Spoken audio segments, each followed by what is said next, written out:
bersama Pak SBY dan Ibu Megawati tentunya akan sangat baik jika itu memang terjadi, karena bagaimanapun beliau-beliau ini kan tokoh-tokoh bangsa. Kedua sosok yang pernah memimpin negeri ini dan sampai dengan saat ini masih dikaruniai kesehatan. Nah, ini kan tentunya anugerah ya buat kita, bagaimana kita bisa bertukar pikiran, mendapatkan masukan-masukan dan juga dapat pencerahan dari kedua tokoh ini. Pertemuan kedua tokoh ini juga bisa menginspirasi banyak pihak. Tentunya ini pertemuan yang kita tunggu-tunggu.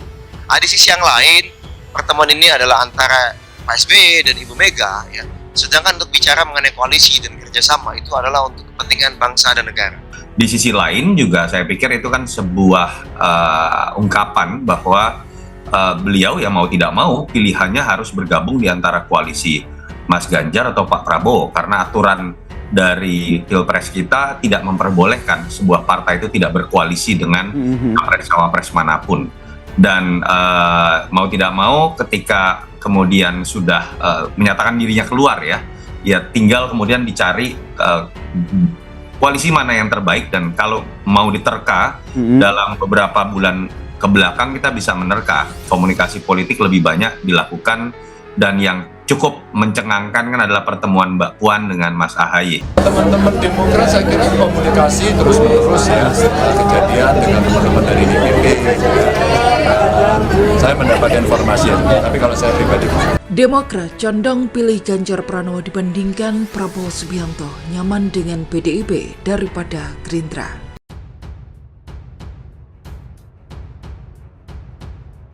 Deputi Bapilu DPP Partai Demokrat Kamhar Lakumani menyatakan partainya masih menunggu hasil keputusan dari Majelis Tinggi Partai Demokrat untuk menentukan arah politik menjelang pemilihan presiden atau Pilpres 2024. Pernyataan itu diungkapkan Kamhar saat merespon ajakan Partai Golkar, Partai Amanat Nasional atau PAN dan Partai Gerindra untuk bergabung ke Koalisi Indonesia Maju atau KIM yang mengusung Prabowo Subianto sebagai bakal calon presiden.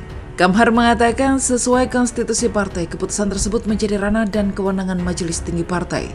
Semoga saja dalam waktu yang tidak terlalu lama, beberapa hari ke depan, MTP atau Majelis Tinggi Partai telah memutuskan, ucap Kamhar Sabtu 16 September. Kamhar mengungkapkan Partai Demokrat memiliki dua opsi, yakni membuka kemungkinan bergabung dengan PDI Perjuangan atau Partai Gerindra. Partai Demokrat, kata Kamhar, memastikan tidak akan kembali ke Koalisi Perubahan. Benar, tidak akan kembali ke Koalisi Perubahan. Opsinya hanya dua. Alternatif itu PDIP dan Partai Gerindra, ujarnya. Wakil Sekretaris Jenderal atau Wasekjen Demokrat Jensen Sitindaun mengatakan, kepada siapa Demokrat akan berlabuh tinggal bergantung pada kecocokan dan kenyamanan dengan kedua tokoh tersebut. Sebab lanjut dia, membangun kerjasama politik harus berlandaskan kenyamanan dan sikap saling menghargai. Kedua aspek tersebut sangat penting untuk menghadapi kontestasi elektoral 2024. Jadi ini tinggal soal kecocokan, pembicaraan yang pas dan tentu saja rasa nyaman dalam bekerja sama, baik saat ini maupun ke depannya. Karena namanya akan berkoalisi dan bekerja sama, tentu saja rasa nyaman dan saling menghargai ini faktor yang sangat penting, ujarnya. Pengamat politik dari Universitas Muhammadiyah Kupang, Dr. Ahmad Atang MSI, mengatakan bahwa Partai Demokrat akan lebih nyaman berkoalisi dengan PDIP daripada Gerindra.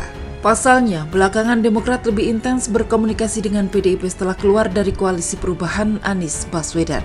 Tak heran, kuat dugaan Demokrat akan melabuhkan nasibnya ke PDIP untuk mengusung Ganjar Pranowo daripada Prabowo Subianto. Dilihat dari komunikasi politik yang dibangun belakangan ini yang lebih intens justru dengan PDIP, kuat dugaan publik jika Demokrat akan bermitra dengan PDIP untuk mengusung Ganjar Pranowo, kata Ahmad Atang di Kupang, Jumat 15 September. Namun melihat kecenderungan yang ada saat ini, menurut saya Demokrat akan lebih nyaman berkoalisi dengan PDIP daripada dengan Gerindra, katanya.